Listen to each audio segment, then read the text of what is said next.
Hi, it's Heike, and I'm so excited you're here today because we're talking about a topic that many, especially women, dread, and that's the empty nest. I've been an empty nester for many years. My kids are 30 and almost 30 and 33, but I remember how things gradually changed when my kids left the nest one after another. After my son left for college, I still had my daughter, and not much seemed to have changed once he was gone. I missed my oldest one, but I share a story about this in today's episode, so hang on.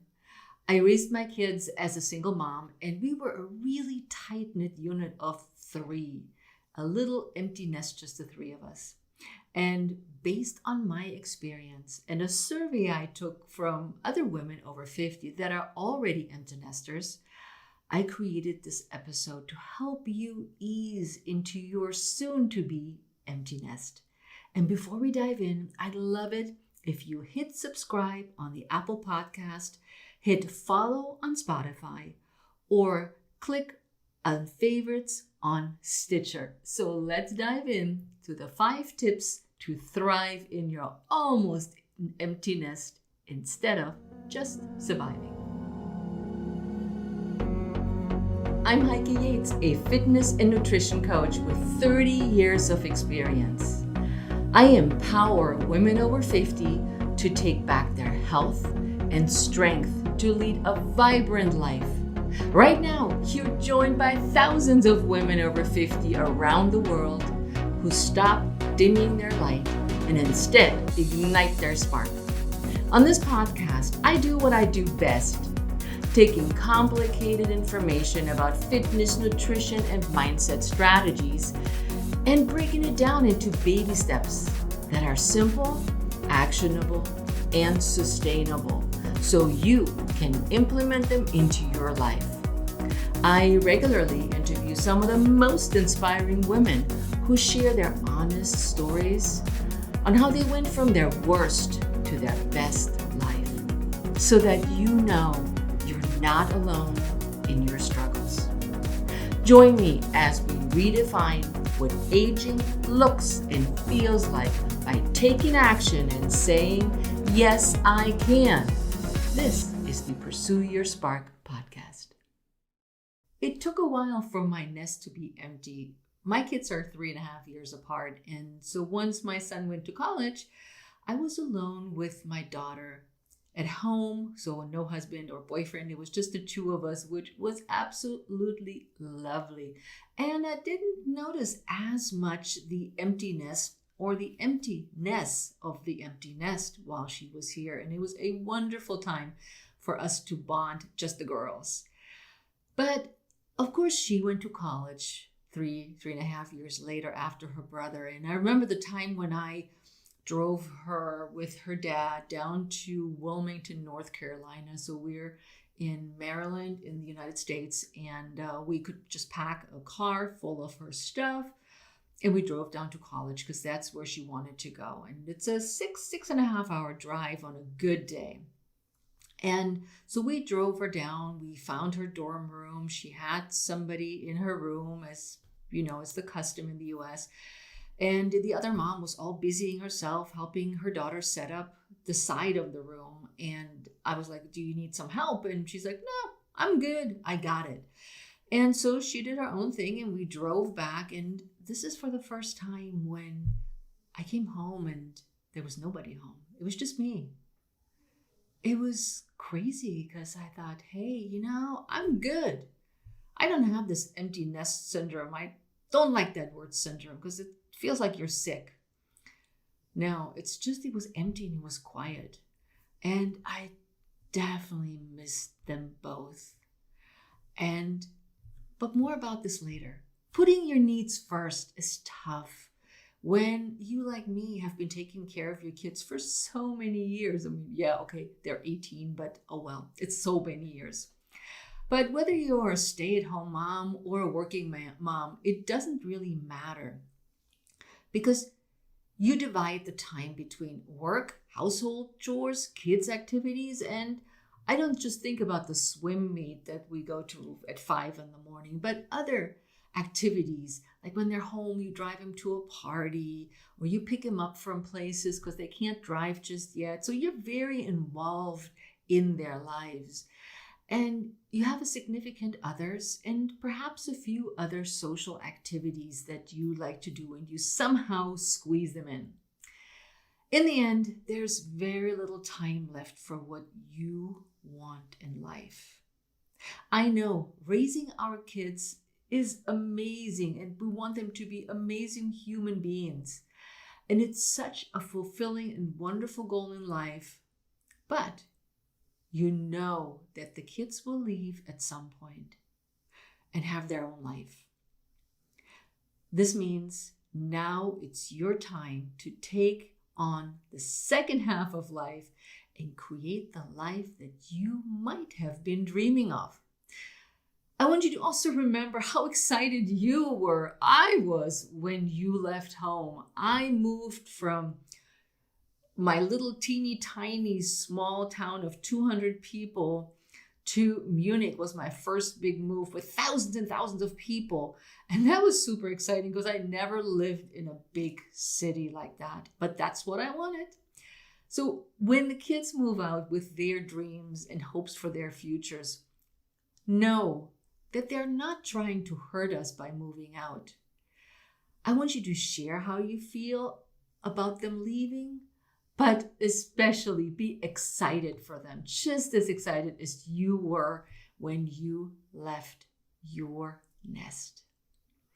You know, as our lives change, so change our relationships and how we deal with each other. You will adapt to the empty nest just like you did when they went off to their first day in kindergarten. Oh yeah, remember that day? I sure do. It's time now to find something for yourself instead of focusing on that child or those children that have left the nest and that might need you. So let's dive into the 5 tips to thrive with an almost empty nest instead of just surviving. Number 1 is invest in yourself. Don't make your kids your life. Yes, you care for them and you take care of their bodily needs, their emotional needs, but make sure you have a life of your own. And it's super important to start planning for them leaving before they actually leave. So if you have somebody at home that's about getting ready to college, or number 2 is getting ready for college, it's time for you, girl, to start digging in what it is that you want when the nest is empty. What are you going to do? How are you going to spend the extra time you have? Or perhaps you already secretly somewhere have a bucket list. Well, what I did is I started salsa dancing when they still were at home. I never thought of social dancing with somebody else, so I'm more the raver, clubber kind of woman. But I came across salsa dancing and I thought, how fun. I could meet people. I was still single and I get to listen to some great music. I get exercise. Oh yeah, exercise is always on my foreground. And I learned to dance salsa. And these were my weekends or the evenings where the kids were with their dad that I spent dancing, developing other relationships. And that translated later on into doing triathlons. So I somehow thought, this is great. Let's give it a try. So take some time to explore some options and keep in mind the things you never had time for. You know, you may have wanted to sign up for this exercise class you heard from your neighbor and it sounded so good, but you just couldn't fit it into your schedule with all the other extracurricular activity with the kids. Or a cooking class that teaches you, for instance, how to make Indian food, but never did because the kids thought it was too spicy and they wouldn't eat it. You get the idea. You might consider starting a home-based business that now that you're an empty nester, you can do from anywhere in the world because you're not bound to your home anymore. And also, I want you to think of activities that might not involve your partner and what he or she likes, but something that you wanted to do. Recently I learned how to surf. It was not on my bucket list. It was not something that I had planned on as an empty nester, but I said, my girlfriend is 45 and she just started surfing. Why not me? I have no kids. I can do whatever I want. And so I did. It was so much fun. I want you to have some plans in place. And even with the prep and all the good thinking and positive thoughts, it's a little bit strange at first when you go out and you do something for me. Enjoy the me time and explore what it is you want to do without guilt. Do not feel guilty that you take time for yourself. Do not feel guilty that you're not checking on your kids all the time. Do not feel guilty that you don't respond to every whim that they have. And more about this later. But don't feel guilty. There is nothing to feel guilty about. You did your job as a mom. And if this is somebody who's male is listening to this as well, or a dad, you did a good job. They're on the way to college. You did the best you could with what you had.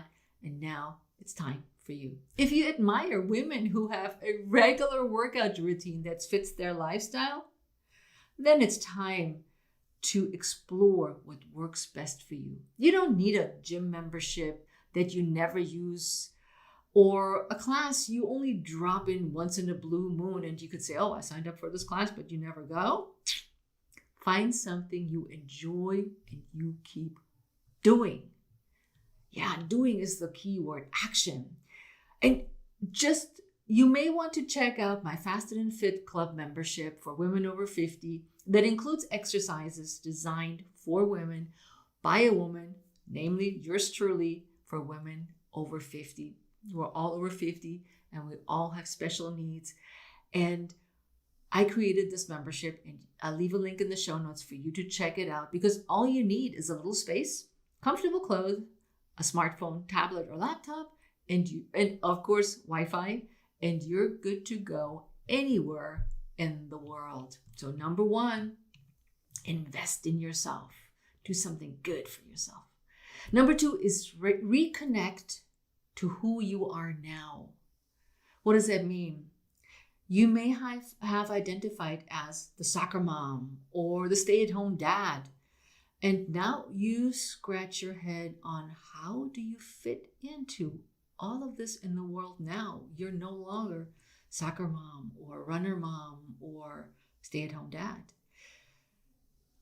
Some parents experience an overwhelming sense of grief when their kids leave, and that's real. And they don't know what to do with their extra time. This grief is real, and if you can't shake it off, no matter any of the strategies you try that I'm offering you here in the podcast, get some help, get some counseling, because you don't want to get stuck in a perpetual wheel of sadness. And others, on the other hand, are feeling depressed because they feel lonely. Or, that's for sure, we feel old. Now that we have raised our kids and think that we don't have a purpose anymore, we sit there and twiddle our thumbs thinking, oh, criminy, grandma was right. There's nothing for me on the other side of 50 or the other side of the empty nest. But there is so much more. I encourage you to instead get rid of the baggage that holds you back from moving forward. Let go of the feelings that don't serve you, like guilt is a big one. Let go of that one. That needs to go right away. And the guilt that you're not there for your kids, as I mentioned earlier, all the time. That you actually are selfish with your time and the activities you want to do. Being selfish is not a bad thing. Just like saying no is not a bad thing. Being selfish is good because you gave so much for so many years and now it's time to take something for you. Now is the time to point yourself in the direction of meaningful, full adult relationships, of fun and adventure. In some of my episodes here on the show, we've talked about how to create adventure in your day, and it doesn't have to cost you a lot of money. So some people, on the other hand, they want you to be a certain way as an empty nester. They want you to feel guilty. They want you to feel crying all the time and negative and sappy and longing. Don't let them pull you off course and start planning now. These people have no place, no space in your life. They gotta go. Maybe make a list of all your strengths, meaning what you're good at, whether it's knitting or gardening or any interests that you love, like you love tutoring people in another language or in math. That would be awesome. And I know I sound now so dated when I say this, but start finding your groove in the second half of life is where it's at. And number 3 is go beyond the parenting role. You will always be a parent, but your child needs you in a different role once they leave. They don't need to be nurtured and pampered and all these kinds of things anymore.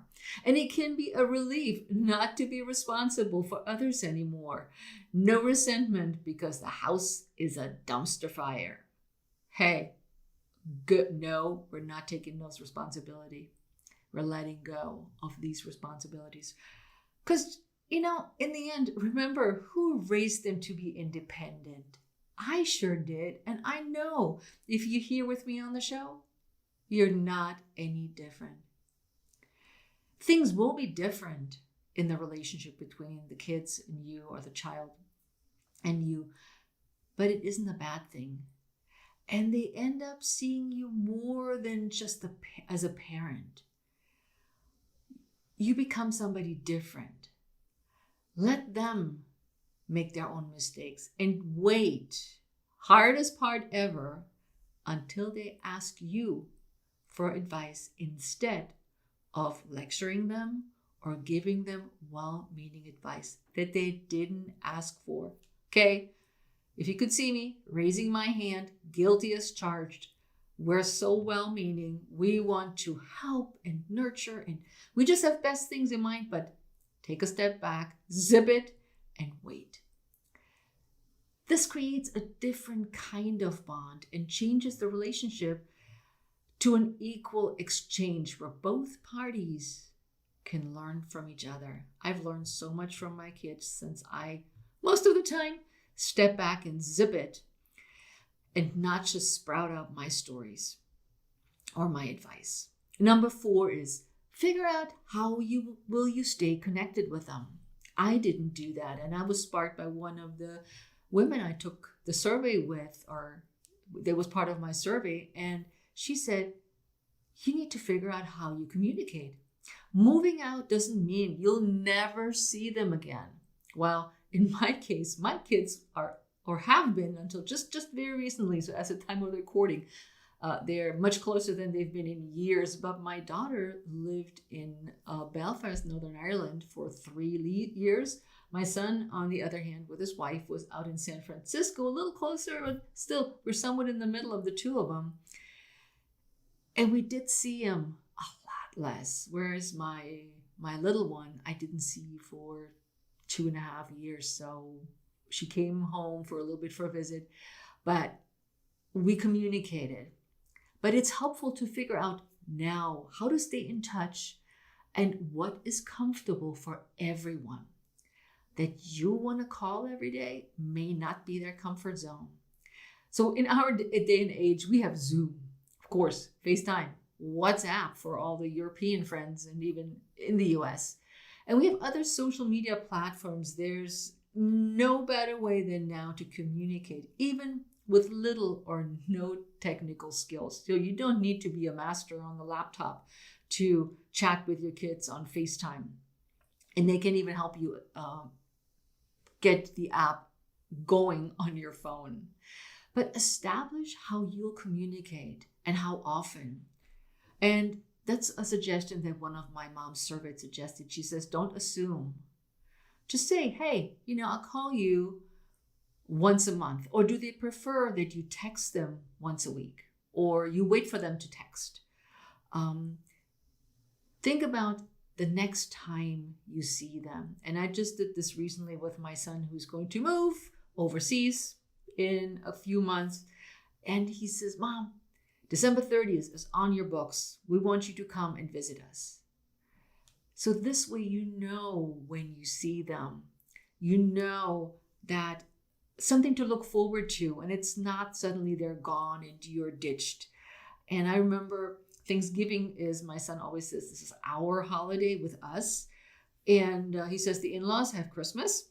And so he makes a point every year that we get together on Thanksgiving. And one year, we didn't want to go to San Francisco. They didn't want to come to Maryland. So we just went to Mexico. We explored Mexico City. There was so much fun with adult children traveling. And one mom suggested get on Snapchat. And she says, you'll see that they are alive, plus you see them more fun side of them, and it's less invasive. And I started being on Facebook, not because my business is there as well, but this way my mom gets to see what we're doing.